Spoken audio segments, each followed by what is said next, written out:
It is a pleasure to be here today on the topic of shaping the future of work with people analytics. As we think about this topic, I am personally very, very excited about it.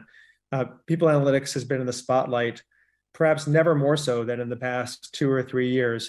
If we think about during the pandemic, people analytics was often at the right hand of the chief people officer or CHRO as we helped navigate an unprecedented time. And so much of the focus of people analytics, and rightly so, was helping keep our employees safe. It was maybe one of the most important and best roles that our function had. Now we're, I think, at a juncture of what does work look like? What does it mean? And we're questioning what the office is, what work looks like. Is the office a place where we work? Is it a place where we collaborate? Is it a place where we socialize? What does work look like? How do we work? And how do we shape the future of work with data and insights and evidence? And what role does people analytics play in this? And I suspect people analytics plays a really crucial role. So to help us work through these tough topics, we have a panel of absolute rock stars in the world of digital HR and people analytics. And I'm so privileged to be joined by them today. I'd like to start with Christopher Cerasoli, who's the Senior Associate Director of People Analytics at Boehringer Ingelheim. Christopher's got an amazing experience in DEI, employee engagement, over insights, tools to drive insights around those areas. And Chris, one of my favorite parts about your background is the groups you've had the ability to work with, ranging from fighter pilots to deep sea divers to Mars-bound astronauts. That is an incredibly cool background. So I'd love to learn more about that. Also joined by Michelle Deneau, the head of employee insights and technology at Adobe. Michelle is responsible for the transformation integration of Adobe's HR technology, people analytics, tech, and data operations functions. It's a huge transformation and has a very important mission of creating simple employee experiences and actionable insights through data and technology. So I know Michelle will have a huge amount to add to our conversation today. And Michelle, thanks for joining us today. Also joined by Oliver Kasper, the Director of Studies for Digital HR at University HWZ in Zurich. And Oliver, we've known each other for a very long time, going all the way back to Swarovski. And Oliver's got a tremendous amount of international working experience, looking at analytics and HR service models, and brings a wonderful perspective to play in terms of how we're connecting different cultures and countries into our work. So thank you, Oliver, for joining us. Also joined by Shannon Vallina, who's the Vice President of Workforce Planning and Analytics at McKesson. And Shannon's got a particular passion around translating business strategy into workforce strategy and using data-driven methodologies to make workforce investment decisions, ensuring we've got the right workforce in the right place at the right time to achieve business outcomes. So that view, I think, of workforce planning is so relevant to the future of work conversation we're having. So Shannon, thanks for joining us today. Mm-hmm. And then last but certainly not least, joined by Teymy Bahmani, the Vice President of People Analytics at Thomson Reuters. And Taymy's responsible for executive people metrics and insight across Thomson Reuters, and also has a fantastic background on the design, the deployment, and understanding the insights from surveys, and ranging from everything from employee engagement surveys to customer service research as well. So Teymy, thank you for joining us. That's going to be a really important perspective for our call today. So I thought I'd kick us off today with a question for everyone. And Chris, we might start with you and then go across the whole group. But when we think about the future of work, work has changed so much, like so fundamentally over the last 2 years, with so many of our workforces going from a fully in-office environment to in whole or in part remote. Now, many of us are struggling with the question of, do we go to a remote-only kind of workforce or hybrid? Do we return to office? How do we collaborate? And then, if we're not already in one, we might be looking at a global recession. So there's a lot going on.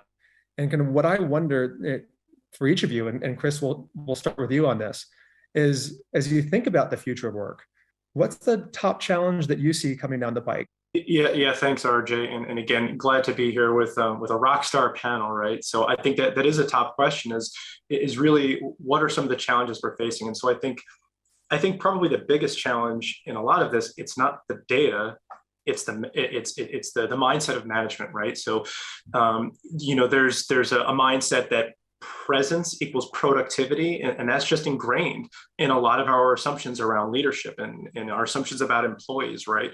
How do we know our employees are actually doing what we think they're doing? They don't have toes in the sand somewhere on a beach somewhere. What that kind of mindset escapes is the focus on actually what matters. Are employees maximizing their value to the company while also balancing that work-life trade-off? And that's a mindset that I think many of our leaderships and our organizational structures just aren't built around. That's not so much a data issue as the consulting and action issue. So that's where we found is we have to slowly work to change that mindset. So we challenge some assumptions with data. And that's where I think we can really play a role in not just acting reactively to the future of work, but actually proactively helping our business architect that. That's such a good point, Chris. And we're reading about productivity paranoia in a report last week, and that idea of presence equals productivity is an important mindset to shift. Yeah. Michelle, what do you think about thinking the top challenge with the future of work? Yeah, I think very similar, Chris. It's where the leadership is at and kind of their mindset and where our employees are at are just such different places. And I think in our role, we can bring data to myth bust, or also to help with what I'm seeing is for us data nerds, right? The confirmation bias that's coming out in spades for folks right now, which is the, I believe this now, I'm going to cherry pick that data. And it's like, oh, I knew it. If we just got everyone back into the office, this problem would go away. And I think that's where we can, provide that holistic picture, but also a longitudinal perspective. And one of the things I'm finding myself doing quite a bit is going even pre-pandemic and saying, I hate to say it, that was a pain point for us organizationally way back in 2015, 16, 17. It just hasn't gone away. It disappeared or it faded for a little while, but now it's back, or now it's resurfacing. So I think, how do we continue to tell a holistic but also longitudinal message, and very gently in some cases influence our senior leaders kind of past their own biases? And I think one of the ways we keep looking at the data at Adobe is we're bringing the attrition rates, the promotion rates, the engage, that type of kind of harder data, but also looking at the sentiment.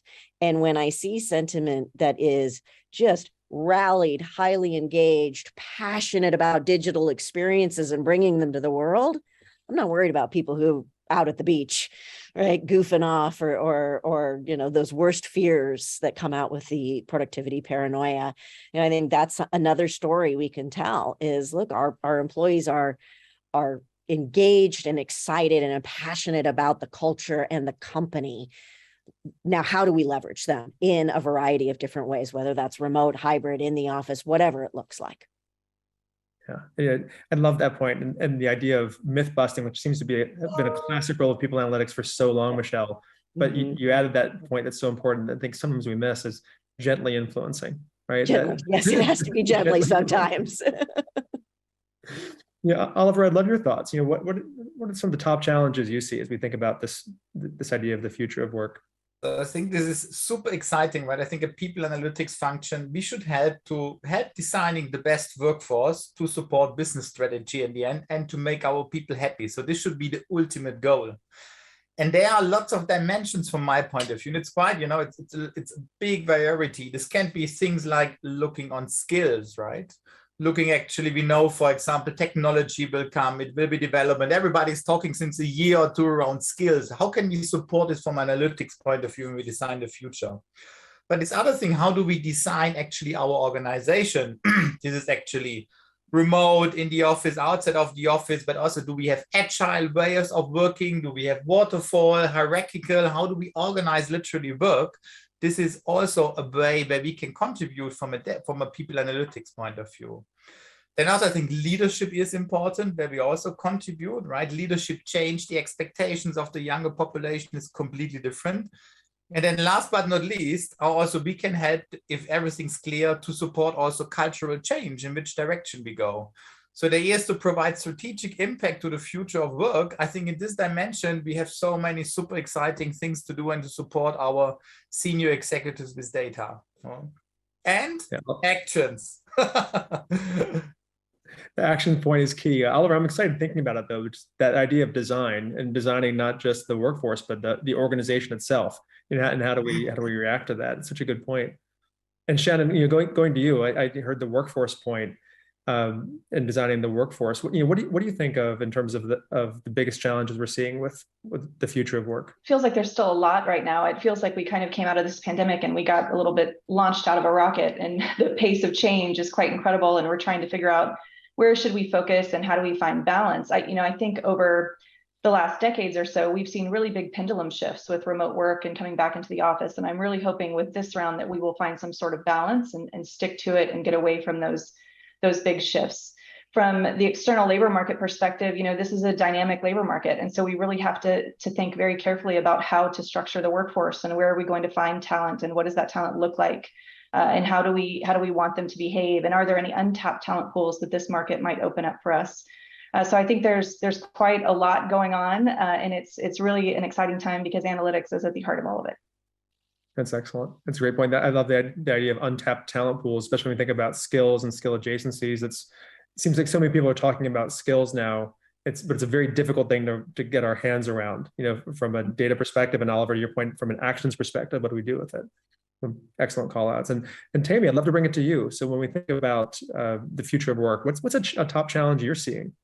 Yeah, I was thinking about it. I was going to start with, dealing with finance, given it's an HR audience, but I'm sure at their conference, they're saying something similar about us, but we have a great partnership with finance. It's critical, right? In terms of value and cost and people and all the intangible asset sides of things.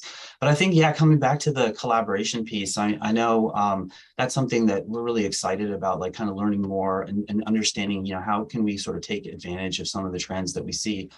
And thinking about it, obviously we all had these experiences in the pandemic and we knew that collaboration was intuitively happening, but it's like, how do you kind of really know? And where can you have pockets that you can learn from? And so we looked at within our business. We had an acquisition that happened, and that group partnered with another group all virtually. We built a whole new product that served our risk analytics market. And so everyone knew that, you can do this remotely, you can work collaboratively really quickly, but it's hard to kind of quantify. And we looked at some of the vendors that are out there, and I think there's a huge opportunity, right? Whether you're doing it yourself through organizational network analysis, kind of bringing together some of the sentiment pieces, Michelle, you were talking about. But then there's the tripping points, right? In terms of privacy, and is this going to be creepy and intrusive for employees? And I think that is something that's really core to our company because, we're founded on trust. We serve our business leaders and the news community, and it's important that we have trust with employees. So finding that right balance, between where we can monitor, where we can understand for the best interest of the employee and the enterprise and our customers, but not being at the point where we're really challenging, that creepiness factor. And then I think the last thing I would say there is that I think there's also, as employees start to understand how their data is being used, we need to really be mindful of that. There are all kinds of things that can happen defensively, like people can start to, game the system if they know that certain things are being tracked. And so it opens a whole Pandora's box of unintended consequences. So that's a really tough problem. I'm really pumped, though, to see so many people, smart minds, working on it, both inside and outside the enterprise. Yeah, Teymy, so many good points there in terms of we have this opportunity to work in a fundamentally different way, or even myth bust, going back to your point, Michelle, of how work gets done and how we do work. Maybe the traditional ways we thought about it weren't necessarily the best ways, and we can leverage data to support that. And there's all these different types of data we can access, ONA being a great example, but we also have this incredibly important aspect of trust.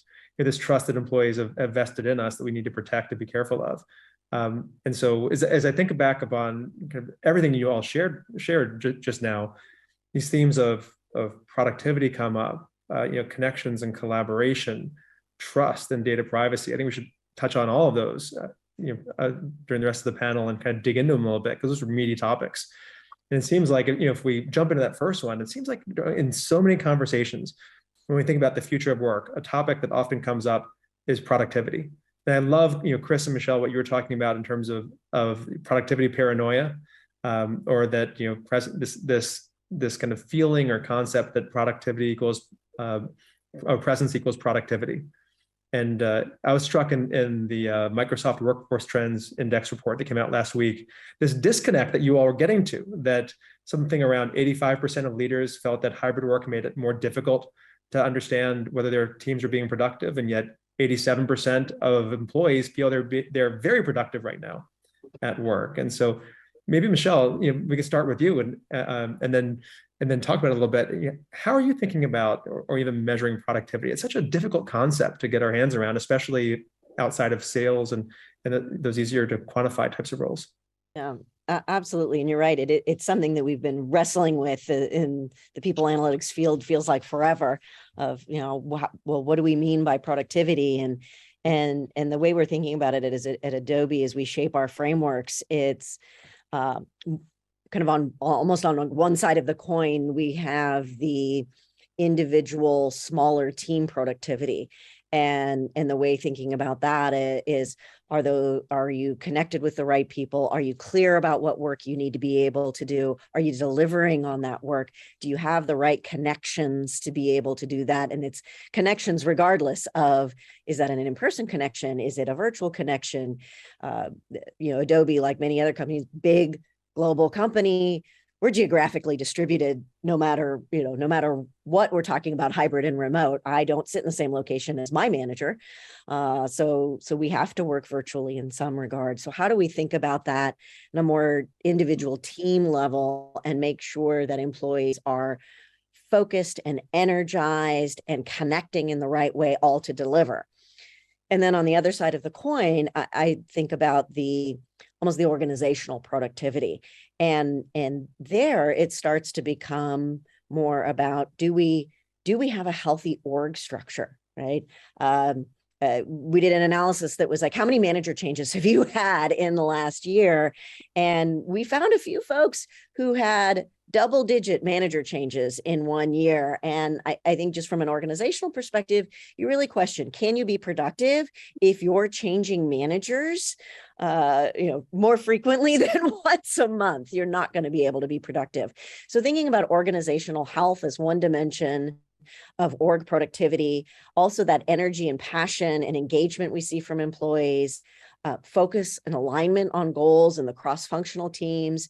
And then lastly, for me, there's a component of financial. Adobe, like many other companies, we got to make money. We make cool software for all the creatives in the world, but we still have to earn a living at it.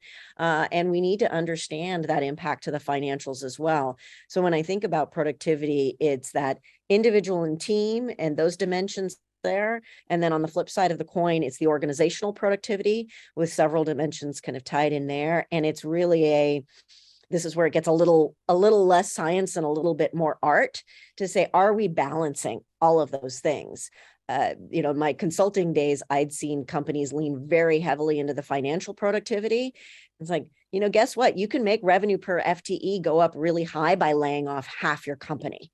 You need to strike that right balance. So I think grounding your productivity measures in what it is that you're looking for. And for me, it's about aligned, engaged, passionate employees delivering on the outcomes, both from a product perspective that then results in financial outcomes as well, without being creepy. So to your data privacy point, I think it's, how do you do all of those things without being creepy and having your employees feel like your big brother is watching? And that falls heavily to us as people analytics professionals I don't know that it's so much like what data you use and what data you don't use, but really being clear and setting principles around how you will use that data and how you will not use that data. Right? I'm not going to use this data to spy on you. However, I am going to use this data to help understand how you're collaborating with your peers. Yeah, I love the idea of the data privacy principles, and even coming out and some organizations have a charter, for instance, where it's really transparent and saying, this is how we're going to use your data, this is what we're collecting, and this is what we're using it for. We might be moving that direction in terms of privacy law, but that's such a good point about not being creepy. That could be a sub motto for our organizations. But that point about individual and team level productivity and then factoring into organization productivity is a great takeaway. Yeah, Oliver, I know we've talked about this a little bit in the past too around productivity. What are some of your thoughts on it? Yeah. So I think first we come to productivities in the whole people analytics space. Trust is so important, and transparency, right? So we are moving more and more into this direction. So we can technically do things more, but you need to get the organization behind you and make transparent what you do. If one time the organization thinks, as you said, Michelle, Big Brother is watching you, close the people analytics department, right? So there's not, there's, when this theme comes up, right, then we should leave, right? We should close the department at that time. So, we are discussing a lot about the office environment, but still, I've worked a lot in the past, also in the retail and the production environment also. One thing also before we go into this, what is productivity? So really looking actually together with leaders, actually looking on productivity. And the discussion which we had, for example, in retail in the past, we looked obviously sales, this is very clear to look at productivity. But we said also an important topic also for the leaders, where they're also like, what is the engagement level of people, right? How do they feel around well-being? More the softer topics were also included together with our HR, but also business leadership in measuring productivity. And then we also looked at always like the HR interventions which we are doing, right? For example, from a learning point of view, how do we size teams together? What is the impact, for example, of a store manager in a store, of a sales employment? We always link then actually this intervention, obviously, how does it contribute to sales? But how does it also contribute to engagement level of the individual people, right? So we took also the softer parts into account. The same when you go into the production side, right? We looked also in things like engagement level, what is the impact? And the other output level, the harder one, how can we measure productivity in sense of production quality and also production efficiency? So we had hard things to measure, production quality and efficiency. In some areas after production, it's very easy. Some it's a bit tougher, but we also linked it always, the intervention also to the softer parts around engagement survey results, and around how the person feels, more the softer part. And then try to model the intervention, also learning team composition, for example, how often does teams need to rotate? How does it impact actually these two components from a production efficiency and quality, and also engagement topics? And that's quite sometimes, to be very honest, you find that's tough work, right? Really? But it's super exciting when you find then topics, and you can also bring your company on the journey and also implement the actions, and you show then also the results later on based on the results which you have. Yeah, I love that example kind of from the industrial world and the retail world, Oliver, because sometimes we get focused on the knowledge industries. Yeah. For software, and there's a lot we can learn from each other. There's certainly a lot we can learn from what you're doing in the industrial space. So that's a fantastic example. The topic of privacy and not being creepy has come up a bunch of times. So I thought maybe we would jump to that. So we've talked about productivity a little bit, and the O&A has come up a little bit in the conversation. And those are all incredibly important things. It's also a lot of data, like a lot of data. And that can be certainly personal data, sensitive personal data sometimes. And so it gets me thinking, and maybe Teymy, we start with you on this one. But when we bring all this data together, how are we making sure that we're collecting this data and measuring it in a responsible way and protecting the privacy of our employees when we bring all that data in?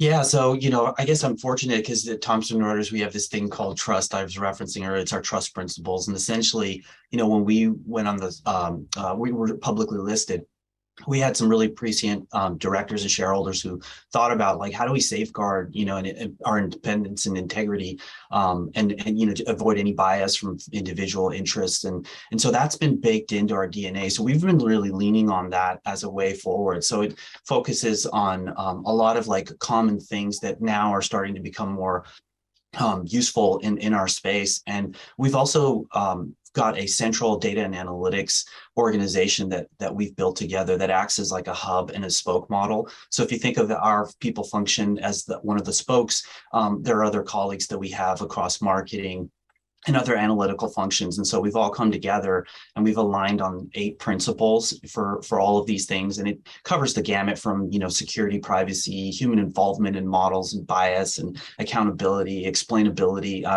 There's probably 2 or 3 I forgot, but specifically, we've also set up a really open and transparent way that we're sort of sharing all of this. And it's a journey, right? So we're doing this over time, but we've got data and model governance team. And then there's stewards in our network that help us understand data and model ethics.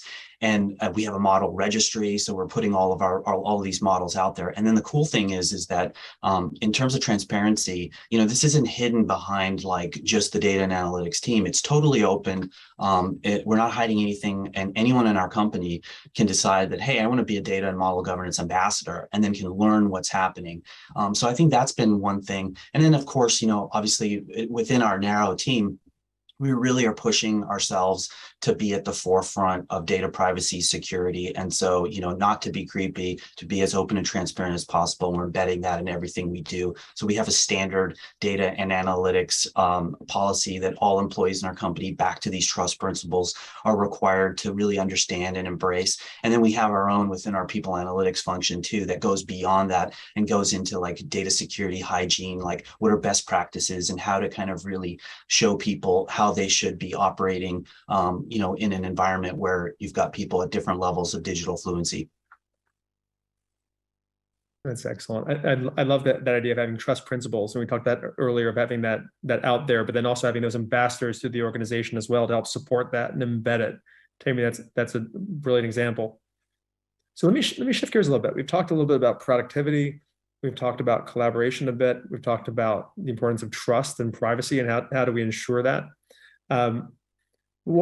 What we haven't talked about in terms of the future of work is how we actually plan for it. So maybe that's the next kind of place we can go. So Shannon, maybe we start with you on this one, and then Chris, I come to you on this too, because you've both done really, really excellent work here. So how do we plan for the type of work that our organizations might be doing in the future? And then what role do you think people analytics plays in this? Yeah, thanks, RJ. It's a great question. And, I think people analytics is absolutely fundamental to the workforce planning side of the equation here. And if we look at what's happening in the external labor market, we're in quite a dynamic labor market. It's, I've been in this space for over a decade. I've never quite seen a labor market like this, but it's not consistently stressed. We have pockets where we have severe labor shortages. We have other pockets where we're experiencing really labor market shifts. And I think the people analytics team needs to really understand what is happening in that market from not only a threat perspective, but also an opportunity perspective. So we've established a small but mighty team within our organization that focuses on external labor market analytics so that we can understand, we mentioned those untapped talent pools earlier, really understanding what kind of available talent is out there. The more we understand about the market, the better we know where we have opportunities and where we can compete. And looking at that market, if we think through in 2020, we know that over 2 million people retired earlier than they were planning to, and there were more that did in 2021. Can we create work environment in a way that's appealing to them that could get them to come back into the workforce? We also know that people are leaving nursing and teaching professions in really high numbers. What can we do to support those mid-career talent shifts? Typically, companies think a lot about early career talent and college graduates and how do we get them into the workforce. We have a large pocket of midlife people who are looking for career changes. And I think the companies that rise to that challenge and can figure out what is the pathway to getting them into corporate organizations or some sort of other career shift have an opportunity to really tap into this untapped talent pool that could become a competitive advantage. I'm also thinking about, and this, I don't want to minimize the complexity of this, but there are, so many people coming to the border looking for work. We have so many entry-level jobs that we cannot fill. It seems like at some point we've got to be able to put those two problems together and see if we can come up with a solution. It would be incredibly complex, but I do feel like we've done hard things before. And then lastly, another talent pool that kind of hits the top of my head is thinking through military spouses. There's 2 million military spouses in the US right now. And historically, with the way work was done, and having family situations where they had to move every 2 to 3 years, it was very hard for military spouses to maintain any type of career stability or career growth. Now, as we move into this future type of work where we've got more remote work and more hybrid work, you have a 2 million person population that has been unable to sustain a career mostly because they've had to move so much. And now if they can work from anywhere, that's another talent pool we could tap into. So when we're thinking about the future of work and how people analytics supports that, I think there's a lot in that we've got to figure out what are the future skills, what does this look like? We're also going through massive skill transformations where the skills of yesterday that were needed are changing, and there's new skills that we need. And I think as we go through that type of analysis, we've also must look at these opportunities in the external labor market that this new framework that we're living in allows us to tap into. So that's really exciting for me. I had a few thoughts on as you were chatting, Shannon. I think one thing that you said that I really kind of resonates is as we think about workforce planning, like it's not just one. Our organizations are not monoliths. There's different pockets and different things that we see, and it made me think back to what Michelle had said earlier. Is one of the things that you're really doing is people analytics. One of the big value adds that we can bring that's a unique value proposition is we can bring a holistic and longitudinal story. We can really help to be that strategic arm to the business. If we embrace HR 3.0, where we're leading conversations, this is where we can have a lot of help. And I think this is where workforce planning comes in, because where our business leaders tend to go right from the get-go is, well, we've got to do something different with talent acquisition. We've got to do this or do this or that. Workforce planning, I think at its simplest, is making sure you have the right person in the right place at the right time for the right price. Right from there, it's a lot of nuts and bolts. But the right person, the right time, the right place is a function of people who you're hiring, but people who you're losing, people who you're promoting. And so one of the things we found that has just gained so much traction with the business is we're able to take this very holistic talent lifecycle perspective, right? We look across all of the areas where there are those key moments that matter. We see where do we have some issues, where do we have some challenges. So in a lot of cases, yeah, workforce planning does come down to, are we accurately forecasting open vacancy rate, those sorts of things, right? Do we know that we're recruiting from the right universities and places where we can get rich talent? So, Shannon, like you mentioned, can we recruit from pools where we haven't before? Migrant individuals, immigration, those sorts of things are great places. But where we tried to guide our leaders is that may be a challenge, but your bigger challenge may be internal growth, right? So part of workforce planning is, do you build versus buy?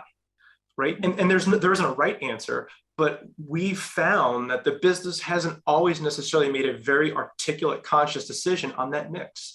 And that has implications for succession planning, for example, right? So workforce planning, part of that is to make sure that you have sufficiently deep and strong leadership succession benches. Well, if we look holistically, we can say, look, you've got lots of people on your bench, but did you know they're all nominated for 7 other roles each? So your bench is actually not particularly strong. So where I think we bring a lot of value is being able to take that holistic view and dive down a little bit deeper. And so we tend to focus, I avoid the technical here, we tend to focus on principles as we're telling this story, right? So flexibility over rigidity, right? If we're thinking about workforce planning, yeah, perhaps our flexible or our contingent employees aren't the absolute most efficient in cost, but you think about the broader strategy, they can save you some time. Compassion over control, right? How can we make sure that we are, as managers, we are assuming the best of our employees and then managing to that rather than the worst, right? This person's got toes in the sand, they can't be working. We bring the value of data over intuition. We don't think data replaces gut instincts for where we can find the best talent or which talents aren't working, but we can kind of falsify hypotheses. We can do that sort of thing. And finally, this kind of comes back to the productivity question that I think we've wrestled with is, how can we get the business within the scale of workforce planning to measure what's meaningful, right? If it's all of we tend to wring our hands when it comes about, voluntary turnover. Well, I was in a meeting earlier this week. It's like, well, if it's my bottom of the barrel employees who are leaving, it's like, okay, great. If it's our top employers, that's something very different. So it's not, we have to, even though it's easy to measure things like time to fill, badge swipes, keystrokes, we have to make sure that those are actual meaningful signals. And that's where we ladder back and get that holistic perspective on, what does it mean to get the right person, right time, right place, right price? I think when it comes to some of these measures, it's, we can very naturally tend toward the look how hard HR is working measures, right? That proof of we're contributing, we're working so hard for the company. And I think our opportunity is really on focusing on the outcome that we're after. and thinking about an example of onboarding, right? You want your employees just ramped, ready to go. At what point? Maybe say it's 90 days, right? That's going to take talent acquisition. That's going to take some form of support across all the organization. That's going to take comp. That's going to take payroll. That's going to take benefits. That's good. I mean, that's a cross-functional lift. And if each of those teams is approaching it as, look how hard I'm working, the end impact of that ramped and ready almost gets lost. So I think we have an opportunity of saying, even if my team doesn't impact the entire experience, how do we measure the entire experience to say, are we having the outcome that we want? Is that new hire at 90 days clear on their goals? They've got a working laptop, access to everything. Their benefits are behind them. So they've got healthcare.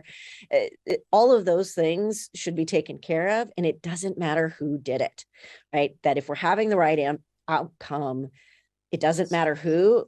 And I think that's where sometimes we get caught up, at least like sometimes I think as people analytics experts, we go down the rabbit hole with our COE partners on showing how hard they're working and how great they are. And it's not that that's not important, but I think ultimately the outcome is if you're measuring onboarding, that employee hits 90 days, they need to be ramped and ready to go. That's a fantastic point. And Chris, your Michelle's points I think go so well together. Sometimes and I hadn't thought about it this way, Michelle, but we start chasing efficiency and effectiveness metrics and we forget the outcome, right? And when we think about employee experience, it's the outcome. And we can talk about efficiency later. But it's that outcome metric. It's such a great point. First off, I want to thank everyone for taking time today and being here. So Chris, Michelle, Oliver, Shannon, Teymy, thanks so much for being here on the panel and for some really tremendous advice and experience. I've had the best time just being part of it. And what I wanted to close with, and maybe if each of you could take a minute or so to share your thoughts, is when we think about the future of work, what do you think the future of work will look like in 2 or 5 years? And how are you helping your organizations prepare for that? The future of work is in a lot of cases the past. We've got 70 years of solid empirical research. We've got tons of practice. We've got the technology. Now it's kind of the iPhone is putting it together and making it move forward. I think if anything over the last couple of years has taught me is to expect the unexpected. I think there's a lot that we can do using, Chris' point, history to build as much flexibility into what we can do to pivot to the need at the point in time.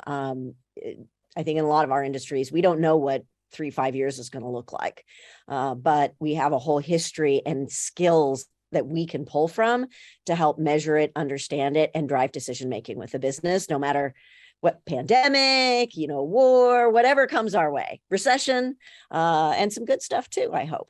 And we look on workforce, right? We need to be resilient, everybody of us. We need to expect the unexpected, but we need to provide also safety, psychological safety, and embed all of this in strategic workforce planning from my point of view, also the soft parts, right? Which is for me, I see a people analytics function, and one of the most exciting topics is to shape the workforce of the future and keeping the softer parts in mind. And it will be different what we think today, and we need to prepare to be flexible. It's hard to know what's going to happen, but something I am excited about is we're seeing a lot of emphasis on empathy in leadership, which is forcing us down this more human-centered design of work, which I think is really exciting. And people analytics is at the heart of that.